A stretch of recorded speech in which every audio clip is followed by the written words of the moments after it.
Welcome to the C.L.U.E Principle, the podcast that shares stories from global leaders on how they leverage and apply empathic curiosity when creating leadership mastery.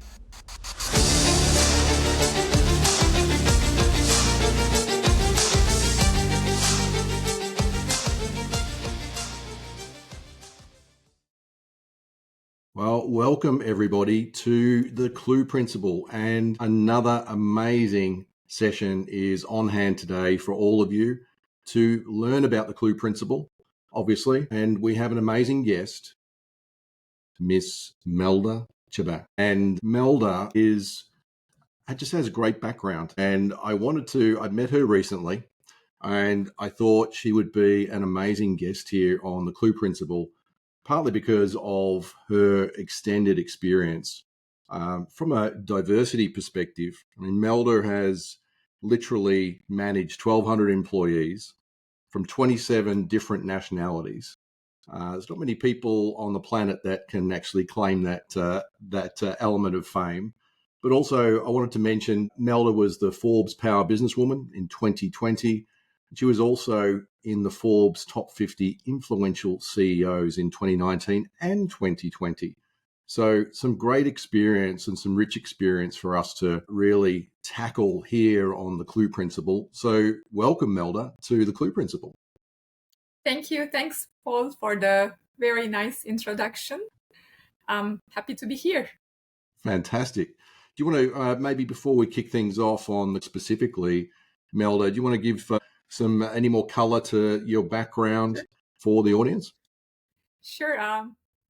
My name is Melda. I'm Turkish, married with 2 kids. I'm based in Singapore, and before this, I used to live in Dubai in Middle East. I'm a curious person. I like traveling, exploring different cultures, cuisines. I enjoy listening to people's stories. I'm quite curious. As a profession, I have been in the consumer goods industry for 24 years. I'm in different organizations at global, regional, and local roles. Recently, I'm in a career transition into a portfolio career where I'm focusing more on leadership training. So that's me in a nutshell. Fantastic. So, Melda, again, welcome to the C.L.U.E Principle. Obviously, we're going to tackle the C, the L, the U, and the E, and the additional S for self-awareness. I should be naming this the C.L.U.E Principle, I guess, but we'll keep it as it is. So let's start on the C aspect, which is obviously around communication. I'd love to get your thoughts from, your experience and any examples that you feel free to share on effective two-way communication and the importance of that. Two-way communication is the cornerstone of every great relationship, be it personal or professional. It's not just about talking, it's about creating a space for meaningful, balanced exchanges where everyone feels heard and valued. It transforms interactions from transactions to relationships, fostering trust and driving collaboration. In my opinion, unlike one-sided communication, it invites diverse perspectives, and diversity is quite close to my heart. As you mentioned, I work with 27 nationalities. Two-way communication also reduces misunderstandings, strengthens decision-making, which we all know leads to better results and innovation. Having said that, it's not just a skill, I believe it's a mindset. Tools like active listening and asking questions are, of course, important, but the mindset of curiosity and openness is what makes communication effective in my point of view. When you approach it this way, it naturally becomes a dialogue rather than a monologue. Of course, it's easier said than done. It's not always that easy. In hierarchical cultures like Asia, where I'm based now, this open two-way dialogue can sometimes be challenging. I've recently seen some leaders, though, overcoming this by asking reflective questions like, what I'm missing here, or what's your perspective? Or doing a roundtable check ensures every voice is heard. And for even more quieter teams that you might find in such cultures, sharing the agenda with prompts like, please prepare one idea to share in the meeting, helps build their confidence and encourages participation. On the flip side, a bad example I have seen many times is what I call the yes, but syndrome. Leaders ask for your opinion, but interrupt every suggestion with, yes, but. And then they redirect the conversation to their agenda. I'm sure you have seen this too, Paul. Hmm. This is not communication. It's a one-man show. Real two-way communication is like a dance. It's about timing, responsiveness, and respect. When done well, it transforms individuals, teams, strengthens the relationships, drive results, and yes, it's a lot of fun. I like that example of the yes syndrome. It's so prevalent. There is, I don't know, maybe there's some intention to do something, but like you say, there's that belief or that ability or habit, that desire to actually do that. It's quite hard for people, isn't it, to sort of sit there and not share their opinion all the time and draw on the room, draw on the other people, whether it's a one-on-one or a group situation. Yeah. I call it the advice monster. Advice monster. I like that. Advice monster. Out. Yes, the advice monster, and it's a challenge. Like you say, on both sides of the coin, leaders have a great opportunity to really tap into the hidden genius, I call it, right, into the audience that's in front of them, and generate other thoughts and ideas and learn. We're learning every day. Indeed. Fantastic. That's great insight on communication. Let's move to listening, and let's have a think about listening, because it's you mentioned active listening just then. What are your thoughts on listening and that, again, I guess that intentional aspect of it?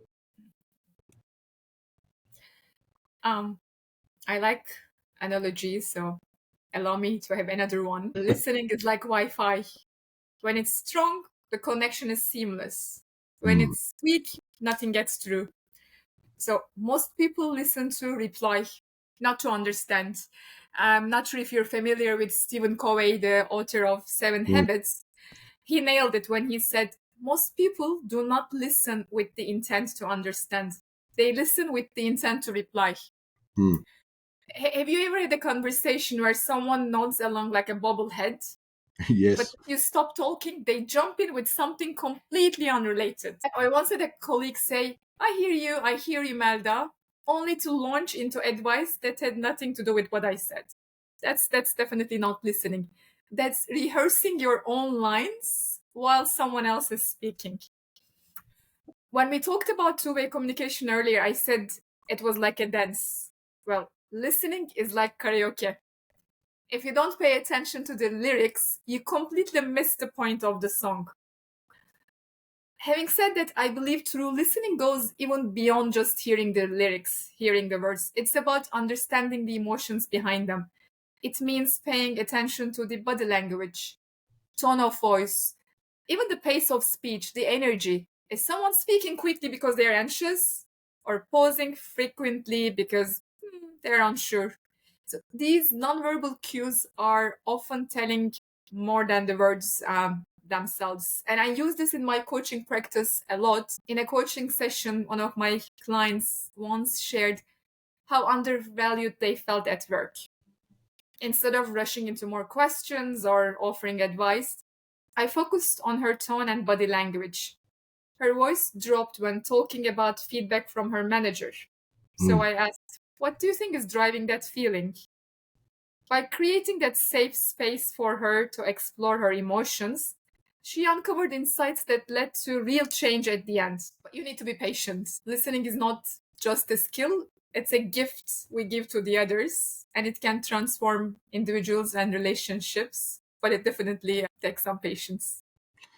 Yes, it does, and it's in my experience. I'm glad you mentioned the coaching example, because likewise, having people and giving them the time and space, but actually the person turning up and actually putting themselves into the shoes of other people, and you use that example there of really trying to understand why is this person talking like this, why are they acting like this? Why has their performance dropped? Giving them the voice and allowing that voice to really come across is powerful. And I've seen great leaders use it extremely effectively. And I've seen great teams grow as a result of offering the time and space, right? Definitely. Yeah, yeah, it's powerful, very powerful. And we just touched a little bit, and this sort of always happens with listening because the U in the clue principle is about understanding. And you mentioned it just then. It's not listening for listening's sake, it's actually listening to understand. Share with us your thoughts around, understanding and where you've seen, I guess, those two tie together powerfully. In listening to truly understand others, I have realized, as you said, it's about creating that safe space where people feel comfortable enough to share not just their ideas, but part of themselves, maybe their vulnerabilities, and part of themselves they didn't even know were valuable. It's not just about hearing their words, it's noticing their energy, hesitations, passion. And when you pay attention at that level, you can often uncover hidden genius gems that can transform individuals and entire teams. I'm a qualified Gallup Strengths coach, and this framework, which I'm really fond of, has taught me that talents, how people think, feel, or act, only become strengths when they are nurtured and applied effectively. So, as a leader, listening and understanding are essential for helping people identify those talents, and then you can help them channel those into being productive. Again, a coaching example, when I was coaching a young professional who was quiet in meetings, not because she lacked the ideas or the expertise, but because she doubted her voice mattered. One day, as she described a project she worked on, I noticed how animated and engaging her storytelling was. When I pointed out, she was surprised. It had never occurred to her that this was a strength of hers. By working on it together along the coaching journey, I managed to encourage her to share her stories first in smaller settings. And as her confidence grew, she started to use this as an asset for her team in the meetings, and her career transformed. Another time, I had a similar challenge with a senior leader. So I think once we start asking questions like, what's something you do love loving that you're not leveraging enough? What's been holding you back? We can really reveal hidden talents. Then they can be nurtured and become powerful strengths. Having said that, I mentioned earlier, deep listening takes effort and patience, but the payoff is incredible. You're not just helping people grow, you're showing them that their voice matters. And when people feel seen and valued, they bring their best selves to the table. And then the teams become extraordinary, the results improve. So overall, it works. Yes, and I've seen too, in a team environment where I guess the leader is also bought into being vulnerable at the same time. And maybe it's the first time that that leader has been so vulnerable, but it's the time and space dedicated to sitting down and understanding each other. The leader being vulnerable, sharing an experience potentially that the team wasn't even aware of, and then allowing the team to somewhat reflect on what's actually being said here. And I've seen the dynamics of people change as a result of that, which is quite profound. And so that connectiveness really sort of starts to come together in that understanding phase.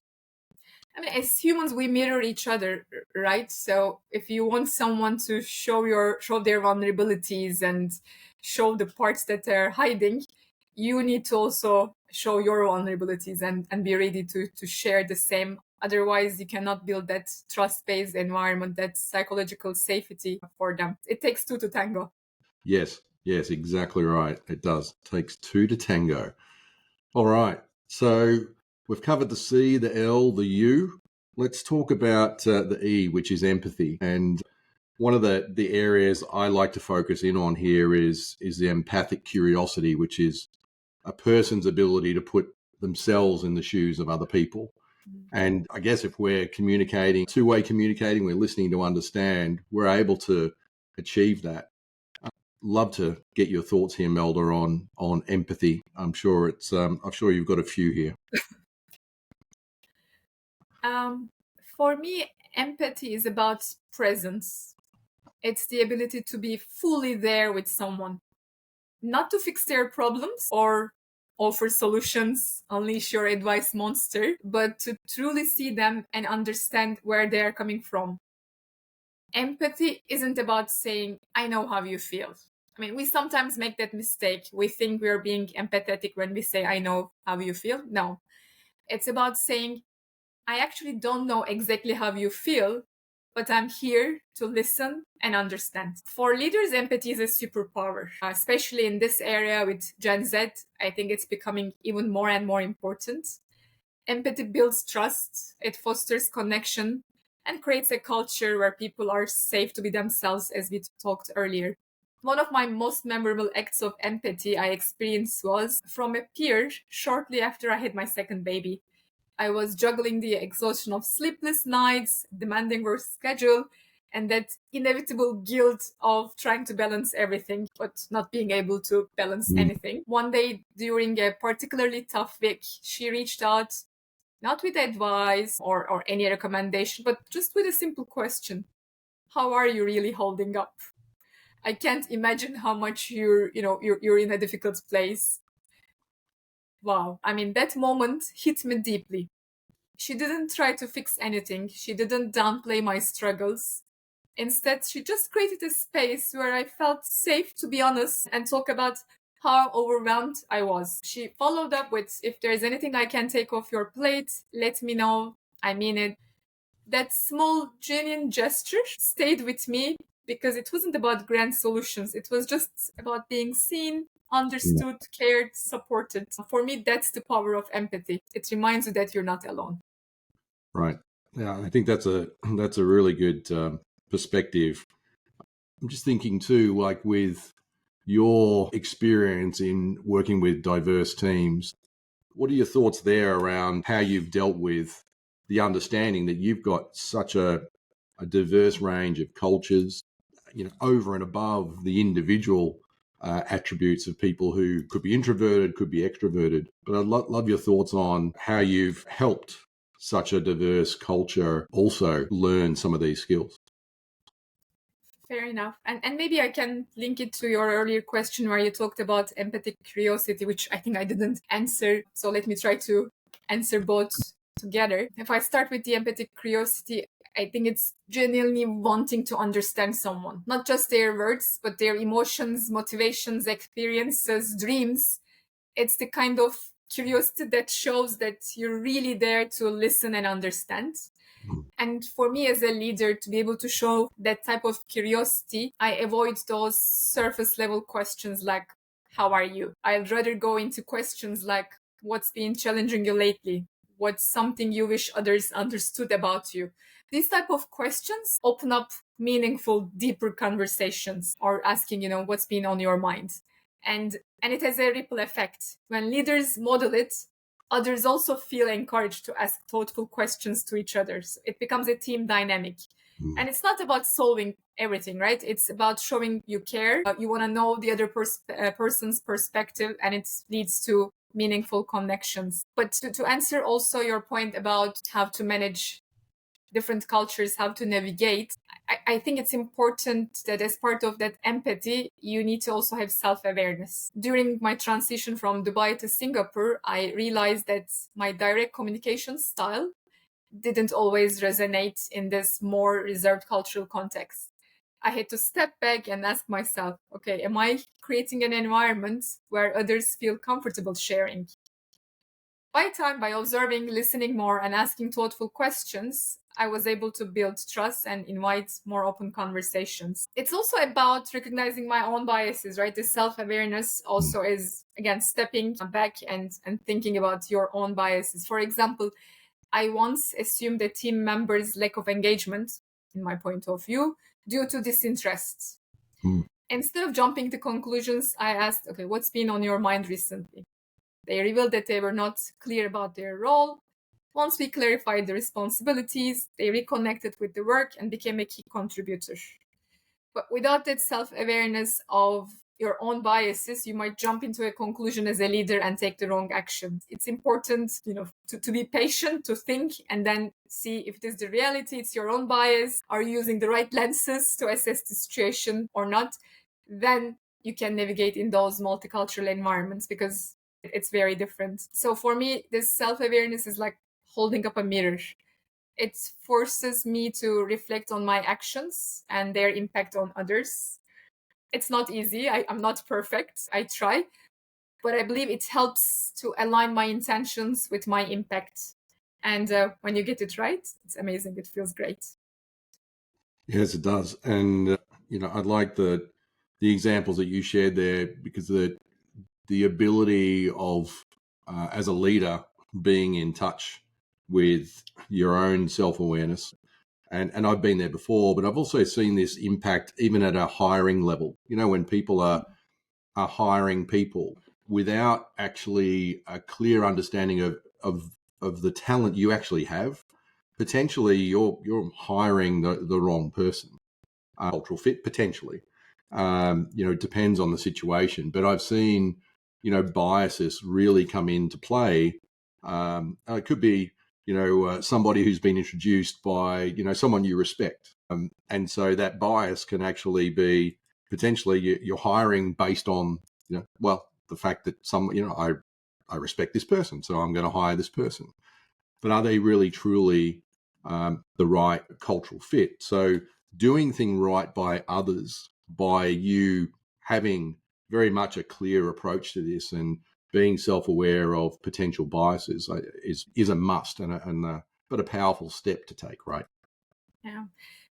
As humans, we often have an affinity towards people that are similar to us, similar in the sense that maybe gender, nationality, age, or even supporting the same football club or coming from the same university might create that affinity. Mm-hmm. And it might impact you in recruitment decisions, in promotions, in merits, even sharing feedback.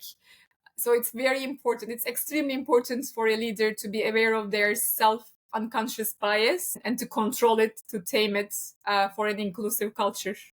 Yes, yes. And of course, we've just touched on self-awareness, which is the other question we're going to ask. But I wanted to go a little bit deeper on self-awareness a little bit with you, Melda, from a point of view of, I guess, the time it takes.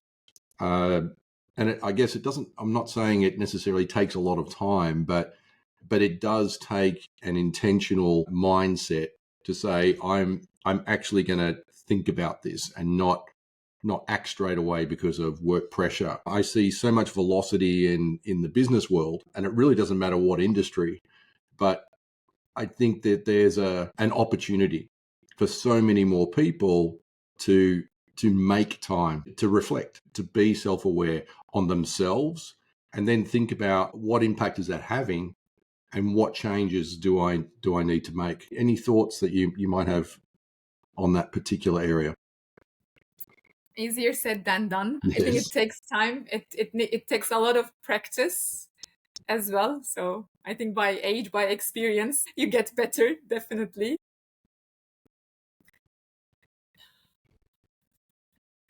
I mean, I don't know if you heard this. There was this golden rule, maybe in the last decades. Treat people the way you want to be treated. Mm. And for some time, I thought that's the golden standard. When I realized it's not the golden standard, because I realized that, okay, I'm behaving the way I want to be treated to this team member, but I'm not getting the reaction that I want. What's wrong? I started to question whether my golden rule is not the golden rule. Then I realized at some point that the platinum rule, which is superior, is treat everyone the way they want to be treated. Mm. Because it might be completely different, right? What you consider as respect or how you wanted to be treated by your leader might be completely different than mine. Once I made that realization, I started to make less assumptions and drive more open communication and ask more questions and better questions. Right. To understand what that person really wants, what's their motivation, what's their challenge. And from there, it's relatively easier to change the way you behave, you react. So I think that's my biggest self-awareness moment, is moving from that golden rule to the platinum rule. And now every time I keep reminding that, okay, take a deep breath, think, okay, it's not about you, it's not how you believe or how you think is right, wrong, blah, blah, but this person might be seeing things in a complete different way. Just have an open mind and be ready to learn and ask questions. And two, taking your platinum rule offers insight, it offers data, and often as leaders, where we want data, we want insights, and often it's sitting right in front of us, but we're not self-aware, or we're not considering or providing an opportunity or a platform to capture that, to ask those questions that you've pointed out as well, to inquire, to be curious, and really get information and data that you weren't aware of. Your example of someone who is introverted versus extroverted, it doesn't mean that they can't do another task that they're currently doing, but the opportunity presents itself. So I would urge all leaders out there to start to reflect on who is in front of you, who is part of your team, who did you hire? I have that question. Who did you hire? Do you really know who you hired or not? I think that's an interesting question to pose. I think also that the area you talked about, with Clifton Strengths, also provides that opportunity, those insights. And with some of the work that we do, some of the work that you do, there is a great opportunity to learn about where people's strengths lie. And it's a great sounding board. I think they're the conversations that I'm having recently, which is the same thing. It's the answer to who did you hire? Well, would you like to know the hidden genius that sits inside your team, your organization, or do you just want to keep running the way you're running? And those strength-based conversations are very deep and meaningful, and they're very positive because you're talking about people's strengths. Everyone loves to talk about their strengths instead of talking about their challenges and weakness. So because of that, the conversation has a lot of power to transform people and to unleash their full potential. I love talking about strengths. Yes, the orientation of the way it plays out, and everything that you talked about, it provides curiosity, just by being intentional and trying to understand and interpret, somebody's strengths, and it presents opportunity both for you and also, the participant who's taken that assessment. It's just it's a great opportunity to understand each other better, which is always a good thing, right? That's great. Melda, let's wrap things up. And I like to ask all the guests on the C.L.U.E principle for any, and by the way, you've provided some amazing tips and thoughts, and I love your analogies, but any other sort of final thoughts, tips for leaders? Becoming an empathetic leader doesn't require a massive overhaul. Start with one intentional step. As we talked, ask better questions and resist the urge to unleash your advice monster. Shift from transactional questions like, how is the project going, to ones that invite deeper reflections, such as, what's been the most challenging part of this project? Or what's something you've been really proud this week? These questions, as we discussed, create those meaningful space conversations to show that you value your team and their perspectives, and then they feel it's safe to talk. I know the tricky part is holding back from jumping in with advice, especially for leaders. But empathy isn't about solving the problems. It's about understanding, supporting, enabling. So if you feel the urge to fix things, pause and ask, okay, what do you think I might do for you? Or just say, tell me more. This keeps the focus on your team member, on your employee, on your coachee, and helps avoid taking over the conversation with your advice monster. It really works. I tried it. So try it, practice it. And empathy doesn't need perfection. It's okay to fail once in a while, but it's about for presence and curiosity, as we talked. Those small intentional moments of connection will gradually make you a better leader, and the teams will thrive eventually. So one intentional step. That's great advice. And, for everybody listening, I mean, what great advice from Melda. You've heard so many different examples here and approaches, but these are practical opportunities for you. Melda just talked about just take one step. And I think what a great step from what Melda's talking about is don't be the advice monster. I think that's an awesome analogy, but such a true one. You know, we always, all of us, have experienced that feeling of being the sounding board, being the voice in the room. And think about the other opportunity. Think about the other ideas that you're not capturing, that you're not understanding, because you are the advice monster. So remove that and take those first intentional steps would be a great opportunity. So with that, Melda, I want to thank you so much for being on the C.L.U.E Principle as our special guest and sharing your knowledge and insights with our audience. I really appreciate your time today. Thank you. Thanks for the opportunity. Pleasure. And we'll look forward to having you back, I'm sure. Why not? Thanks, Melda. A big thank you to Melda Cebe for sharing her insights to support your journey of leadership mastery. See you next time on the C.L.U.E Principle.